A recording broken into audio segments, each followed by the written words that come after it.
Alright guys, we found A green parrot. yeah, that's a There. parakeet. There.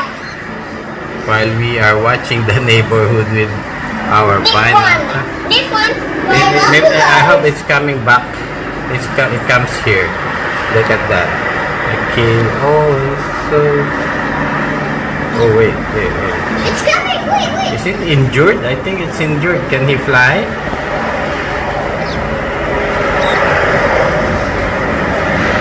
He's walking for his friends to come.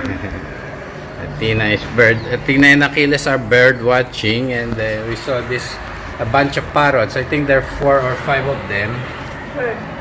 There's one, and there's 3 flying on the other side of on the other building. But we have to close this. Sorry, our windows are still dirty because we're not finished cleaning up. We're setting up here. Can you see it? It's still there? Yep. It's at the. Okay, It's let's there. There's two Oh, it's on top. of that. The circle thing. Oh, that's him. Oh, the satellite. Let's call Yeah. satellite. Yeah. That's so nice. What's the color? Green and red head? No, green and red beak. Ah, red beak. Oh, you can see the beak, huh?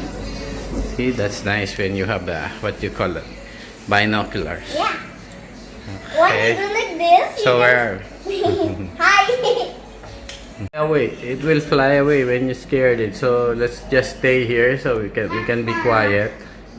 Let's try. I think it cannot fly, but it can fly. It can fly, but I cannot catch it. Oh, now he flew away.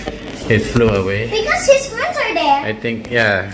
Let's hope he calls his friends to come over here.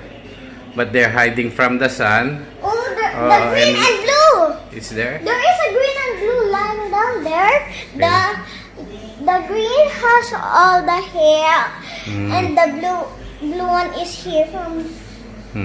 Okay, that's There's nice. different. Magic carrot. Magic carrot. I said carrot. Let Achilles see. And Let there's Achilles only a show. green one. Achilles wants to see the There's so parrot. many green parrots. Achilles will check out the Whoa, so heavy. parakeet parrot just flying around in our neighborhood. And we know if it's in Philippines, someone might Where? there it fly. Did you see? Where? Someone might shoot it or hit it with the slingshot. Yes. Yeah, because Philippines are wild. Yeah. In the Philippines, there are wild people, so you be careful there.